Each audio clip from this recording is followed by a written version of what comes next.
The city of Aachen was taken by the 1st United States Army on 21st October 1944, after a battle that raged for nearly 6 weeks.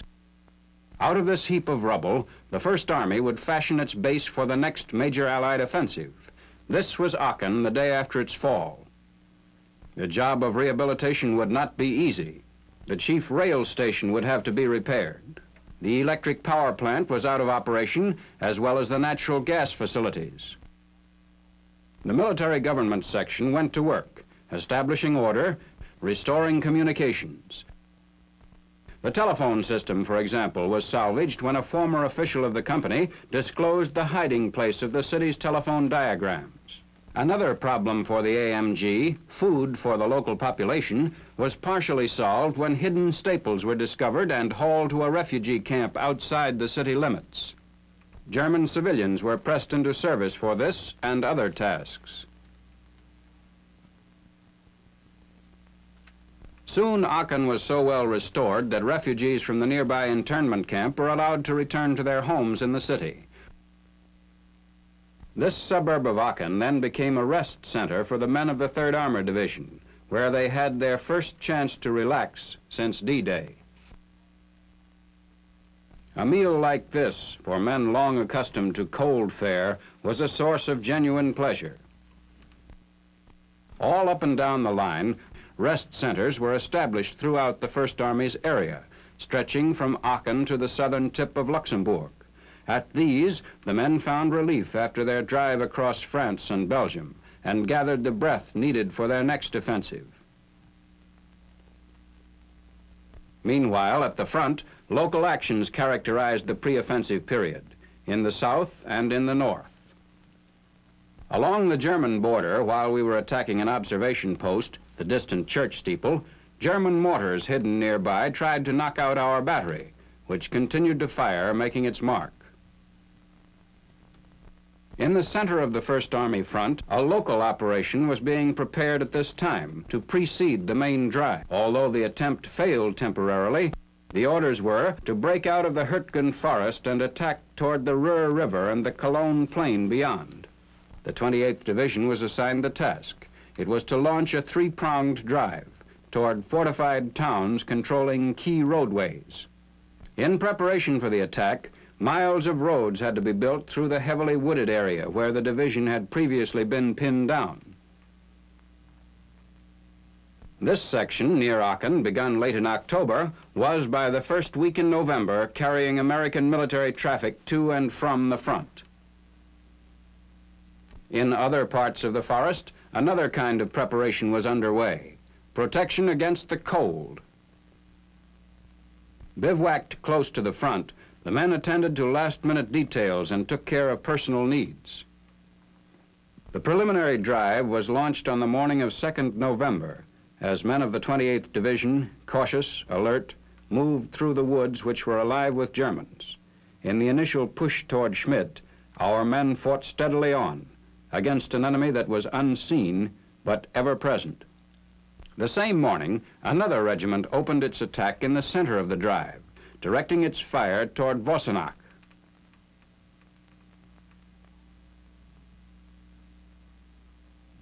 Our Air Force was up that day in support of the ground forces. The 3rd Spearhead, meanwhile, moved off as planned on the northern flank of the drive in the direction of Hurtgen village. The men continued to advance for 2 more days in the face of mounting counterattacks. We took a lot of prisoners. Some of those captured in the northern push were rounded up for evacuation to the rear.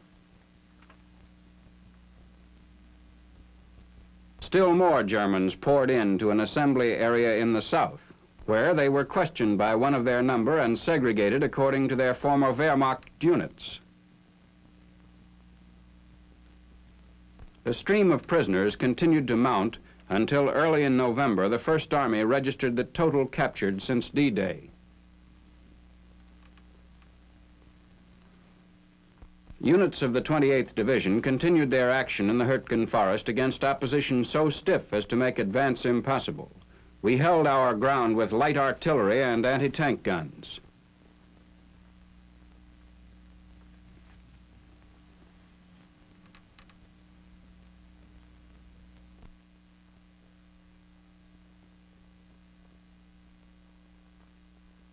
With ready ingenuity, an abandoned tower was strung with telephone wire and converted into an observation post as we made a second attempt to take Schmidt.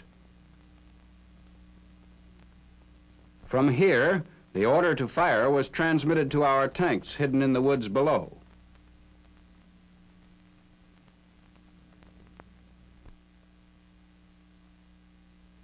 And then came the snow, blanketing the front a week after the drive had started, adding the final difficulty to those under which the 28th Division was fighting. The men had to dig for protection underground in order to hold their hard-won positions in the Hurtgen Forest campaign. They had to struggle not only against a well-nigh impregnable enemy, but against the elements as well.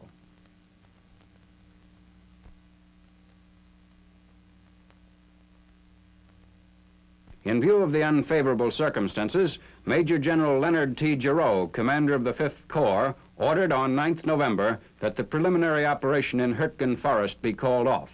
Guns were cleaned, oiled, and covered as the campaign drew to a temporary close.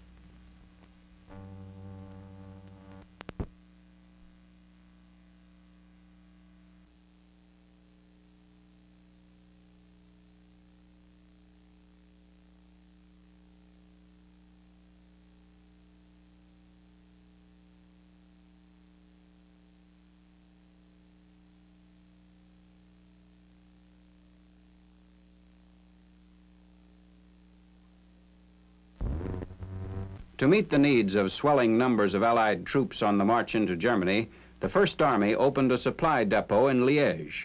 This was designed to be the largest of its kind in the European theater of operations. It was only a part of the extensive preparations being made for the main drive. Anticipating the demands of the coming offensive, signal and communication facilities also were expanded, from rear areas forward. New transmission equipment of various kinds was received, installed, and put in use. Protected against air attack, the Hadir Steel Works at Differdange, Luxembourg, taken over by the Supreme Command a month earlier, were providing the First Army with another essential need: heavy steel for construction and repair. The plant was run by the United States Corps of Engineers, who checked the finished beams before shipment to the front. Lumber, too, was needed. Sawmills in Luxembourg and in Germany were taken over and run by our engineers. Board planking like that used on the Hurtgen Forest roads was produced at this mill to build the roads that would lead us to Berlin.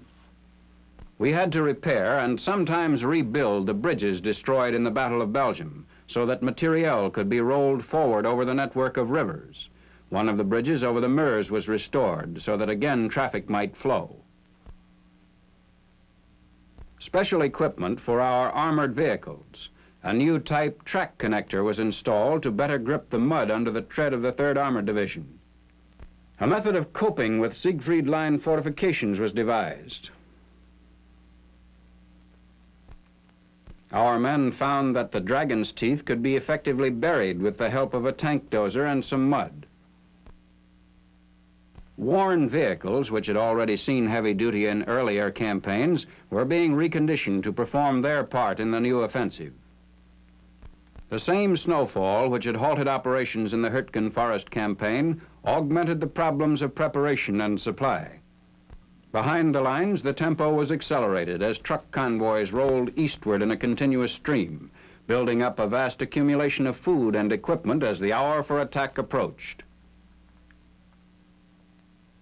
On 16 November, the First Army struck to clear the area to the ROER in the direction of the Cologne Plain. The main effort of the First Army's drive would be borne by 3 divisions of the 7th Corps. They would move north of the forest and along the superhighway from Aachen toward Düren. This part of the operation would be carried out in 2 parallel drives. The 1st Infantry and 3rd Armored Divisions would thrust eastward through Mausbach, while the 104th Division would push north after clearing Stolberg. The morning of the attack, on the outskirts of Aachen, barrage balloons manned by the British were floated eastward to mark the line of enemy positions to be bombed. This was the first time that barrage balloons were used for this purpose. Later that morning, our planes came over, bombers and fighter bombers, British and American. They softened up the tough road that the 1st and 9th Armies would follow in their joint attack to the ROER. Our strategic bombers struck the key city of Düren, straddling the ROER River. Düren had been converted into a strong point by the German High Command to compensate for the loss of Aachen. The civilian population had been evacuated. The buildings were forts, storehouses, and billets. No advance to the ROER or beyond it was possible without the neutralization of Düren. We dropped a saturation load that day, chiefly fragmentation bombs and incendiaries. They set huge fires, the smoke from which was visible for miles.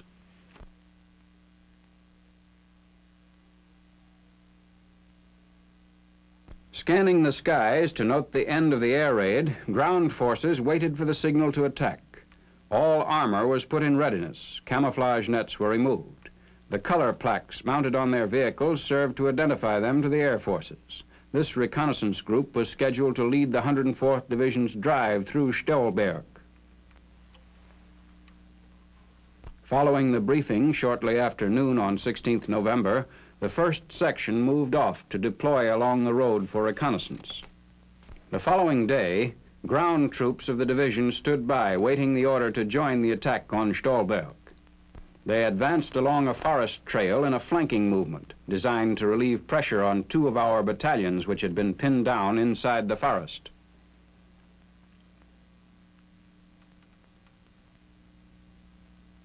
Assault guns of the 3rd Armored Division covered their movement from positions bordering the line of attack.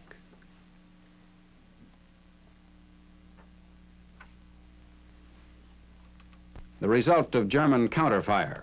One of our battalion command posts near Stolberg was completely knocked out by a direct artillery hit. Several American soldiers were wounded.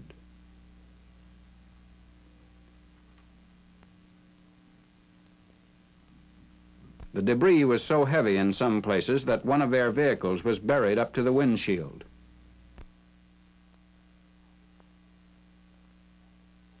German townsfolk were injured by their own guns. This woman and other civilians received first aid from our medics.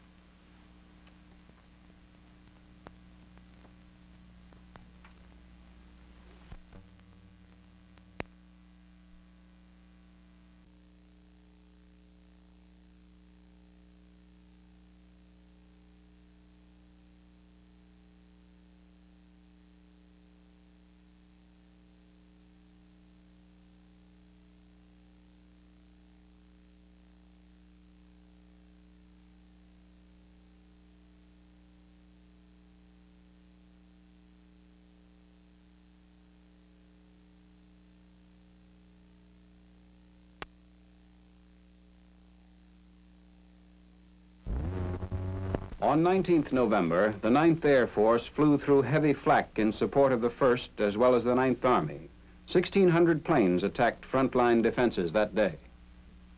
They strafed the Germans dug in at Stolberg, who were holding up our advance. Fortified houses surrounding the town were peppered by our machine gunners.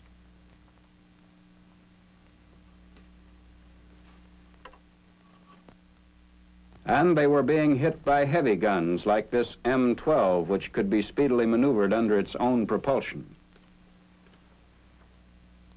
Massed 3rd Armored Division tanks acted as artillery to pour in volley after volley of fire. And this, at last, cracked the defenses of Stolberg. The town was left to the remnants of the civilian population, who were beginning to taste the meaning of war on their own soil, as they moved their belongings out of the battered city. Stolberg was finally cleared on 21st November by the 104th Division. The town had been strewn with booby traps and mines. In some cases, it was necessary to blast structures which could not otherwise be cleared.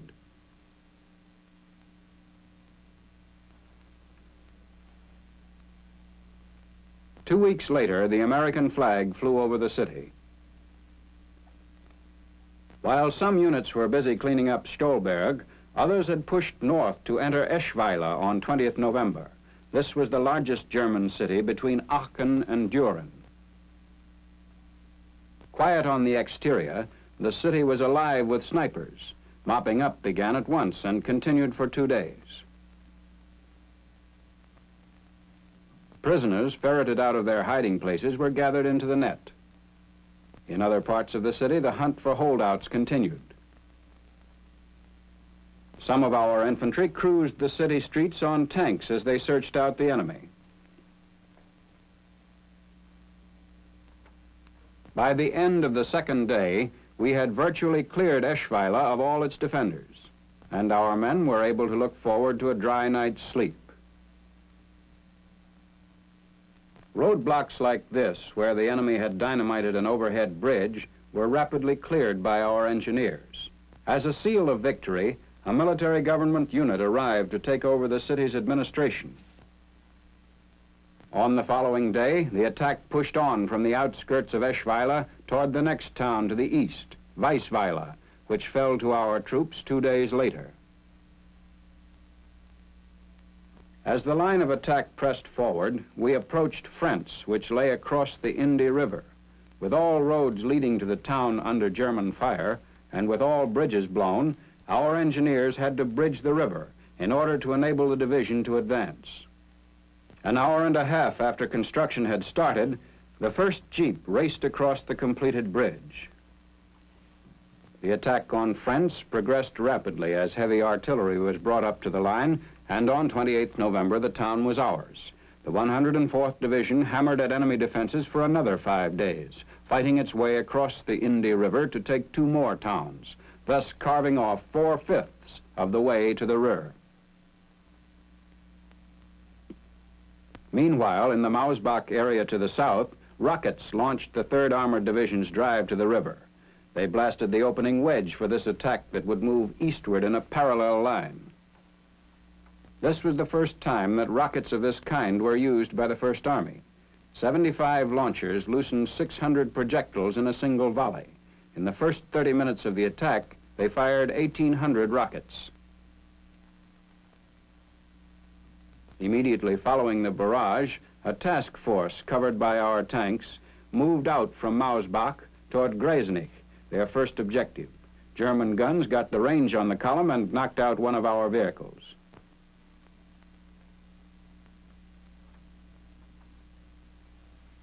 But the column continued to move ahead under the protection of our tanks. Lined up in artillery array, they flanked the advancing task force and rained fire on the enemy in Gresenich. The enemy, however, held us outside the town for 2 days.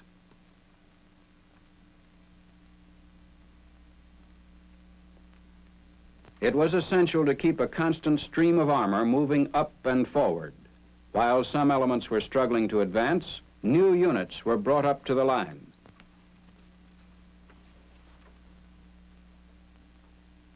Every tank, every gun was needed, so that the 3rd Armored Division could operate effectively in the center of the drive, supporting one infantry division on the north and another on the south. Men were needed too. Troops of the 1st Infantry Division were moving up through the forest near Aachen to break the enemy defense lines, separating us from the ROER. They were on their way to Gresenich. Using a ruined factory as an observation post, the attack was renewed. From this vantage point, we could shell and hit the Germans entrenched inside the town.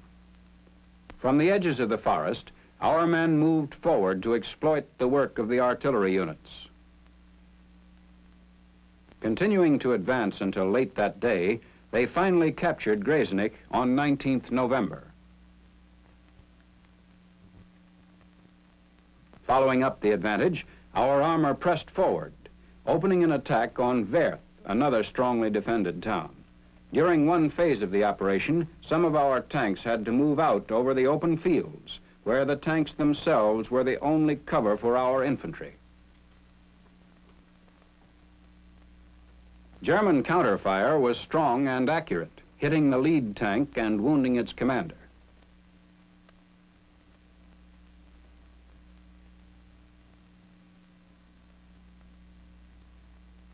Approaching Werth from another direction, men of the 1st Division entered the town, which was under enemy mortar fire. We had to fight for Werth, every inch of it, hugging the buildings for protection, hunting out snipers concealed in the shells of houses, ducking into ruins for shelter. Despite the tough resistance, however, the fanatic foe at last surrendered, and by the evening of 19th November, Werth too had been secured.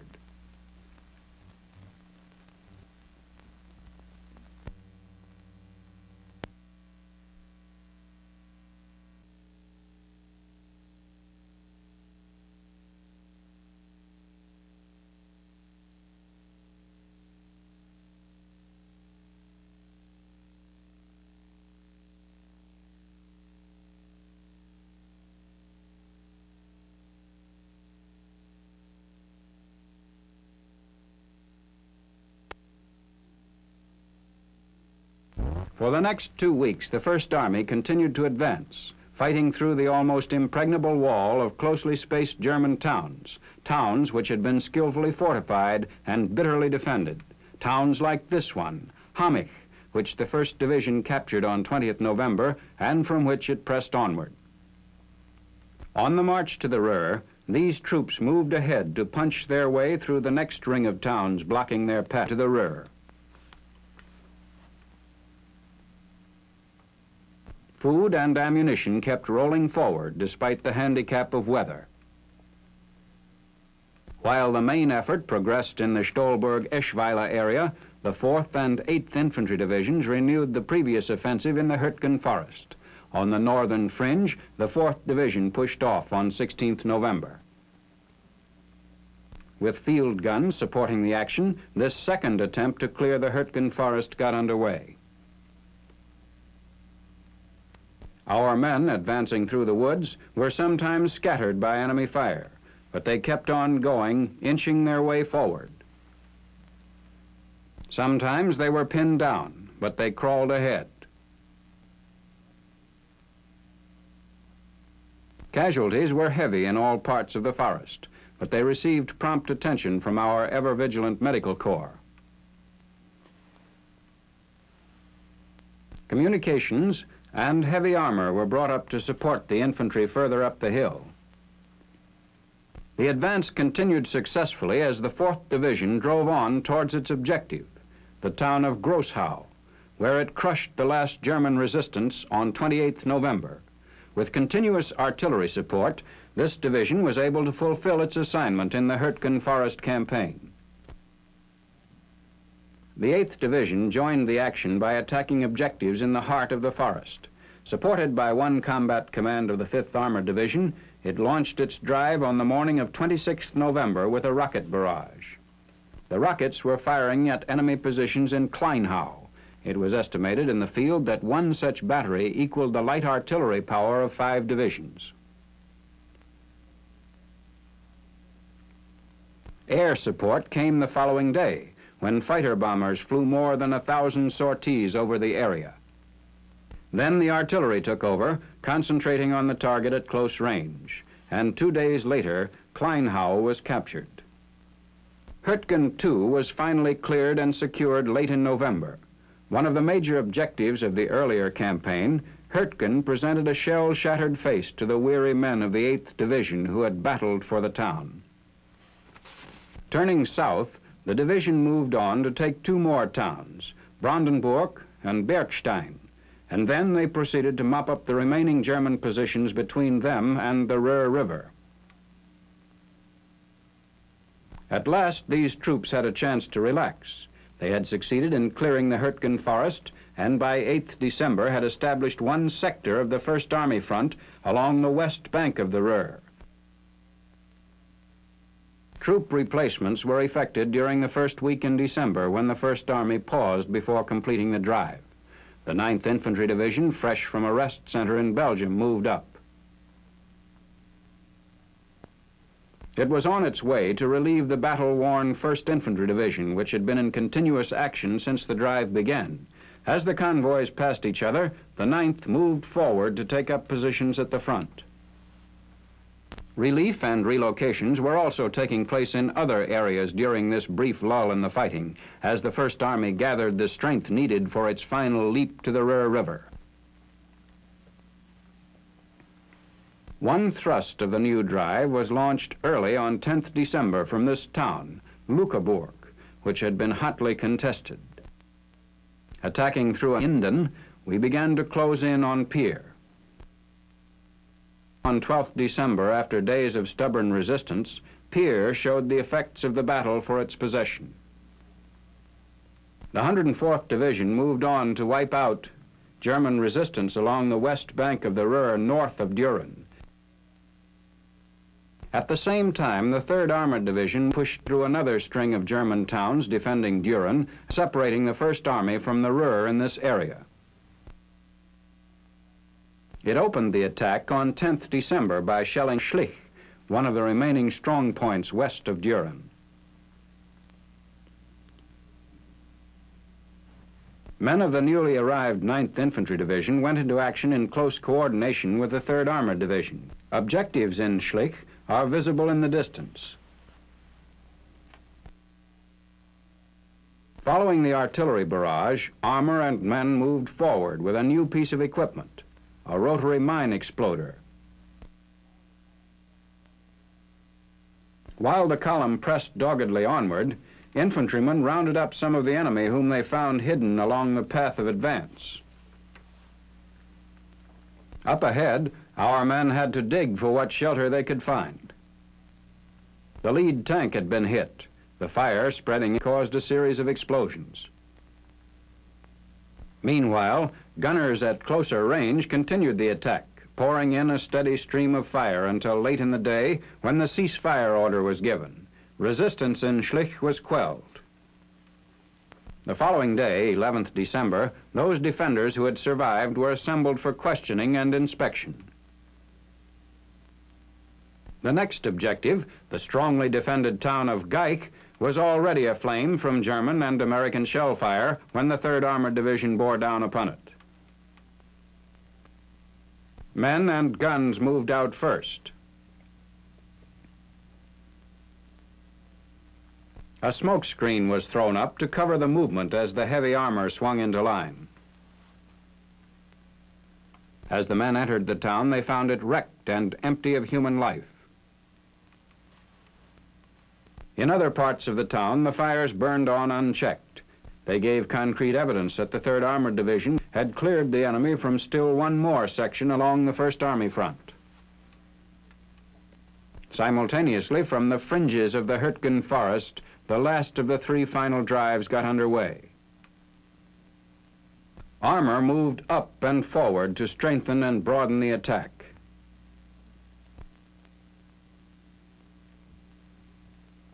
Infantry of the 83rd Division, recently brought up to the line, were marching toward the last objective in this campaign, a suburb of Düren.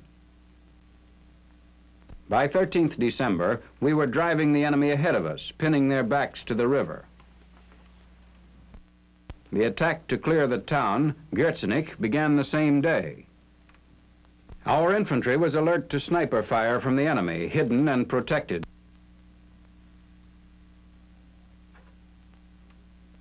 In some parts of the town, resistance was so great that it was necessary to blast the Germans out of concealment and to hunt them out individually, both inside the city and on the outskirts. Among those taken prisoner were a number of women who had been collaborating with German soldiers.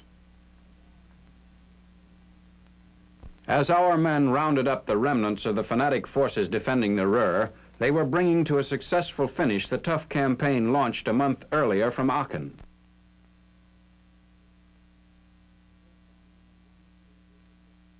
The 1st Army had won through to its objective and stood ready to pursue the foe in the next phase of the offensive into the heart of Germany.